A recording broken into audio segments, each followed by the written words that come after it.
Selamat pagi, bertemu lagi dengan saya Fainaya Richa Putri. Kali ini saya akan menyampaikan informasi mengenai melonjaknya kasus Omikron ditemukan di Indonesia. Saudara, kasus temuan COVID-19 varian Omikron yang jauh lebih menular dibanding varian sebelumnya kian bertambah dan mulai berpengaruh pada jumlah kasus harian COVID-19. Penambahan kasus Omikron pun tak main-main. Hanya dalam waktu kurang dari 1 bulan, kini sudah ditemukan sebanyak 318 kasus Omikron ditemukan di Indonesia. Varian Omikron memiliki kemampuan penularan yang lebih tinggi dan berisiko menyebabkan reinfeksi pada orang yang telah mendapatkan vaksinasi atau pasiennya pernah terpapar COVID-19. Dan kita bisa lihat pada data Kementerian Kesehatan, kasus pertama diumumkan pada tanggal 18 Desember 2021 dan dalam waktu 10 hari di 27 Desember sebanyak 27 kasus.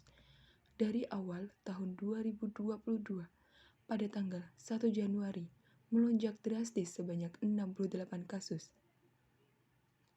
Angka ini terus naik hingga pada tanggal 4 Januari sebanyak 102 kasus. Pada 7 Januari kemarin sebanyak 57 kasus. Total yang terdeteksi mencapai 318 kasus Omikron ditemukan di Indonesia.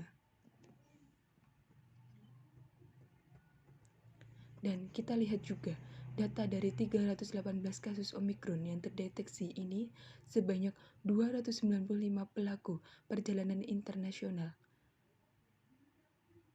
Sementara sisanya 23 kasus ini akibat terjadi transmisi lokal. Dan 99% gejala ringan atau tanpa gejala. Dan 1% butuh terapi oksigen.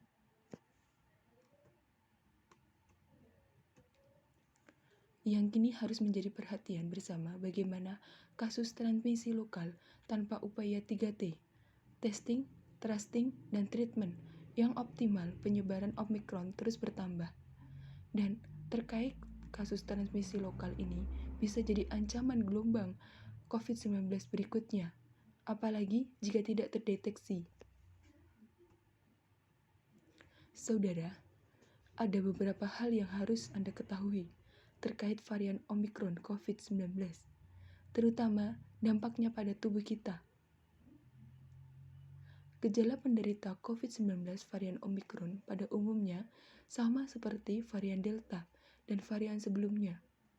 Namun, ada beberapa gejala khusus yang harus diwaspadai yang menyebabkan sulitnya penderita mengidentifikasi variannya.